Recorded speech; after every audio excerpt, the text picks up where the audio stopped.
Hello students, good morning. मैं Praveen Sharma. Welcome back to my channel.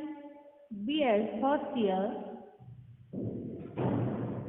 पाठ्यक्रम में भाषा लैंग्वेज अक्रॉस द करिकुलम के अंतर्गत आज का हमारा टॉपिक है भाषा अर्थात लैंग्वेज. सबसे पहले हम भूमिका में देखेंगे कि संपूर्ण जीव मंडल में केवल मनुष्य को ही भाषा का अमूल्य वरदान ईश्वर से मिला है. भाषा के कारण ही मनुष्य मनुष्य है और सभी जीवधारियों में सर्वोत्तम स्थान है. हम देखते हैं कि संसार में न जाने कितने प्राणी हैं, किंतु मनुष्य सबसे श्रेष्ठ है क्योंकि उसके पास अपनी भाषा है. परंतु भाषा के आविष्कार के लिए पहले से ही मनुष्य का होना आवश्यक है. भाषा एक मानवीय कलाकृति है. भाषा की उत्पत्ति वैज्ञानिकों के लिए एक रहस्य है. डार्विन जैसे विचारकों का मत है कि भाषा ईश्वरीय वरदान नहीं है, अपितु ध्वनियों, शब्दों और बोली से विकसित एवं परिष्कृत होकर आज इस अवस्था तक पहुंची है. भाषा के विकास और मानव के विकास का सीधा संबंध है. भाषा को यदि प्रकृति की देन मानते हैं तो यह प्रकृति की सर्वश्रेष्ठ रचना है. भाषा भावों एवं विचारों की जननी तथा अभिव्यक्ति का साधन एवं माध्यम है. भाषा के कारण ही मनुष्य इतना उन्नत प्राणी बन सका है कि संसार में दूसरा प्राणी उसका मुकाबला करने में सक्षम नहीं है. बुद्धि तथा विचार चिंतन शक्ति के कारण ही मनुष्य भाषा का अधिकारी बन सका है.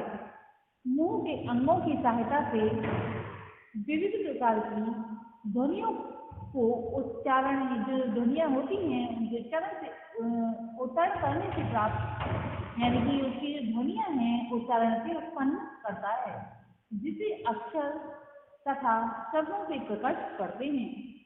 आज भी मनुष्य की अनुभूतियों को शाब्दिक भाषा से अभिव्यक्त करना संभव नहीं है.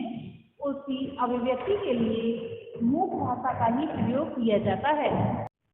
अब हम देखेंगे मीनिंग ऑफ लैंग्वेज अर्थात भाषा का अर्थ. एक भाषा संचार की उस प्रणाली है जिसमें ध्वनियाँ और लिखित प्रतीकों का एक सेट होता है जो किसी विशेष देश या क्षेत्र के लोगों द्वारा बात करने या लिखने के लिए उपयोग किया जाता है. A language is a system of communication which consists of a set of sound and written symbols which are used by the people of a particular country or region for talking or writing. अर्थात अपने विचारों तथा भावों का आदान प्रदान करने के लिए मानव जिस साधन का प्रयोग करता है उसी को भाषा कहते हैं. पृथ्वी पर रहने वाला जीव किसी न किसी माध्यम से अपनी भावाभिव्यक्ति करता है. विस्तृत अर्थों में अभिव्यक्ति के प्रत्येक माध्यम को भाषा की संज्ञा दी जाती है. जैसे कोयल का बोलना या कू करना, सूखना, बिल्ली का बोलना, पक्षियों का कलरव करना, हाथी का चिंगारना भी उसकी भाषा ही है. यहाँ तक कि एक मूर्तिकार अपनी मूर्ति के माध्यम से अपने भावों को अभिव्यक्त करता है. भावों को अभिव्यक्त करने से तात्पर्य यहाँ पर ये है कि आज भी मनुष्य की अनुभूतियों को शाब्दिक भाषा से अभिव्यक्त करना संभव नहीं है. उसकी अभिव्यक्ति के लिए मूक भाषा का ही प्रयोग किया जाता है. ये अक्सर व्यक्तियों को कहते हुए सुना जाता है कि इसकी अभिव्यक्ति के लिए हमारे पास उपयुक्त शब्द नहीं है. अधिक दुखी व्यक्ति अपनी वेदनाओं की अभिव्यक्ति अश्रुधारा यानी कि आंसुओं से ही कर देता है. लेकिन इन सब में ये आवश्यक नहीं कि वे जो कहना चाहते हैं सुनने या देखने वाला उसे उसी रूप में समझ सके। इसलिए भाषाविद ध्वनि संकेतों के माध्यम से की गई अभिव्यक्ति को ही भाषा के रूप में स्वीकार करते हैं। विचारों को व्यक्त करने वाली ध्वनियाँ, शब्द और वाक्यों का एक समूह ही भाषा है। ध्वनियाँ यादृच्छिक यानी कि काल्पनिक होती हैं, इमेज पर आधारित होती हैं, इसलिए एक ही प्रकार के विचारों तथा भावों को अभिव्यक्त करने के लिए अलग अलग भाषाओं में अलग अलग ध्वनियों की या फिर प्रयोग उनका किया जाता है। ध्वनि की भाषा स्थायी रूप में होती है। भाषा स्थिर परिवर्तनशील होती है, उसका कोई अंतिम स्वरूप नहीं होता है। मानव संस्कृति तथा सभ्यता के विकास में इसका योगदान रहा है। ये पेज में लिखा है कि भाषा की कहानी सभ्यता की कहानी है। नेक्स्ट पॉइंट में हम देखेंगे डेफिनेशन।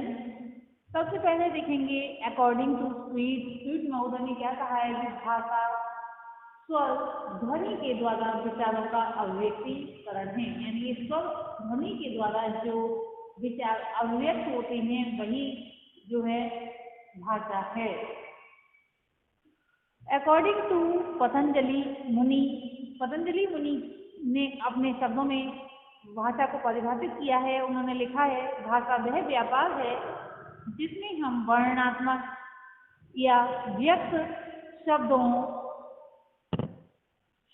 द्वारा अपने विचारों को प्रकट करते हैं। इसी प्रकार बहुत से विद्वानों ने अपने अपने अनुसार परिभाषाएं दी हैं, जिनको मैं बता रही हूँ आपके लिए। लालचंद्र वर्मा ने लिखा है कि मुख से उच्चारित होने वाले शब्दों और वाक्यों आदि का समूह जिसके द्वारा मन की बात बतलाई जाती है भाषा कहलाती है। साहित्यकार पंडित सीताराम चतुर्वेदी ने लिखा है कि भाषा के आविर्भाव से सारा मानव संसार भूमों की विराट बस्ती बनने से बच गया और इसी के परिणाम स्वरूप जीव मंडल में सर्वोच्च स्थान पाया है। ऑटो पर्सन ने लिखा है कि भाषा ऐसी मानवीय विधियों का समूह है जिसका उद्देश्य है भाषा और विचारों की अभिव्यक्ति तथा दूसरों तक प्रसार। अब हम देखेंगे भाषा की प्रकृति, नेचर ऑफ लैंग्वेज। भाषा की अपनी प्रकृति और अपना स्वभाव है। इसकी प्रकृति और स्वभाव के बारे में भाषा वैज्ञानिकों ने कुछ निष्कर्ष निकाले हैं, जिसकी सहायता से या फिर जिनको सहजता से स्वीकार किया जा सकता है। इसके अंतर्गत पहला पॉइंट आता है, भाषा अर्जित संपत्ति है।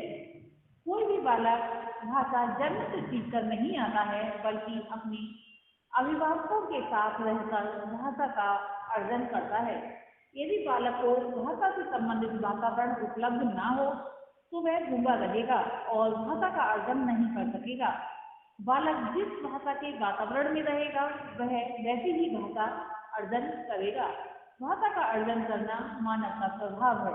मान लीजिए एक बालक हिंदी भाषी परिवार में जन्म लेता है और उसका पालन पोषण अंग्रेजी भाषी परिवार में होता है, तो वह हिंदी नहीं सीख पाएगा, केवल क्योंकि वहाँ के लोग अपने जो विचार हैं, भाव हैं, उनका आदान प्रदान अंग्रेजी में ही करते हैं। हिंदी वहाँ पर उच्चारित की ही नहीं जाती है, तो अंग्रेजी ही सीखेगा, हिंदी को नहीं सीख पाएगा। ये बात अलग है कि उसे अलग से शिक्षा दी जाए, हिंदी की किसी के माध्यम से सिखाया जाए, लेकिन जहाँ पर हिंदी नहीं बोली जाती, हिंदी का ज्ञान नहीं कराया जाता, बाहर का बालक उस भाषा को नहीं सीख पाएगा जिस भाषा के परिवार में उसने जन्म लिया है। दूसरा पॉइंट है, भाषा का अर्जन अनुकरण से होता है।